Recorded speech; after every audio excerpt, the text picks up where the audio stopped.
माजी मंत्री विजय शिवतारेंनी बारामती लोकसभा निवडणूक लढवण्याचा निर्धार केलाय।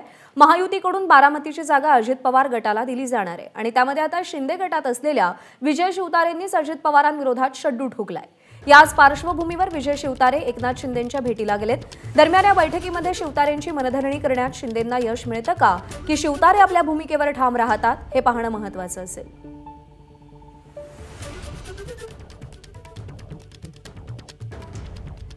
अमेय राणे आपल्याला या सगळ्या संदर्भात अपडेट देतील। अमेय, बारामतीच्या जागेवरून महायुतीतल्या दोन पक्षांमध्ये कुरबूर सुरू आहे, एकमेकांना डॅमेज करण्याची भाषा केली जाते। आजची बैठक किती महत्त्वाची आणि निर्णायक ठरणार का?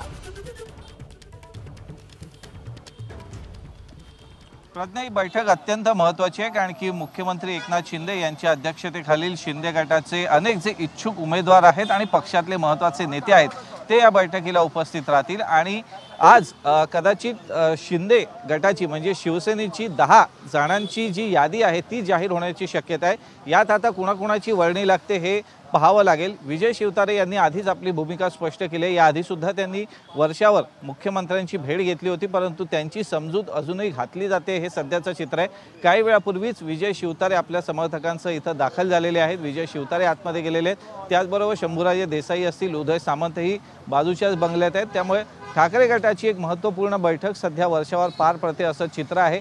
आगामी लोकसभा निवडणुका आणि त्याची उमेदवारी याची माळ कुणाच्या गळ्यात पडणार, तिकीट कुणाला मिळणार हे अजून स्पष्ट नाही आहे कारण की अनेक जे पत्ते आहेत ते अजूनही खोलले गेलेले नाही आहेत। भाजपच्या वतीनं आपली यादी जाहीर केली आहे, पहिली यादी, त्यात सुद्धा अनेक जण वेटिंगवर आहेत।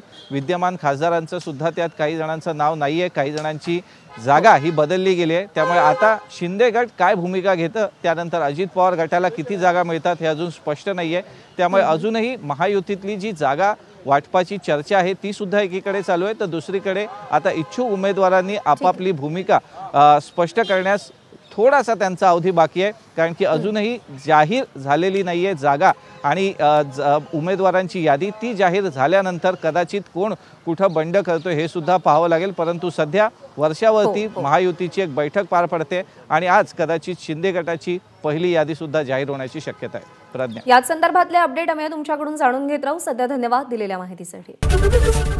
एबीपी माझा, उघडा डोळे बघा नीट।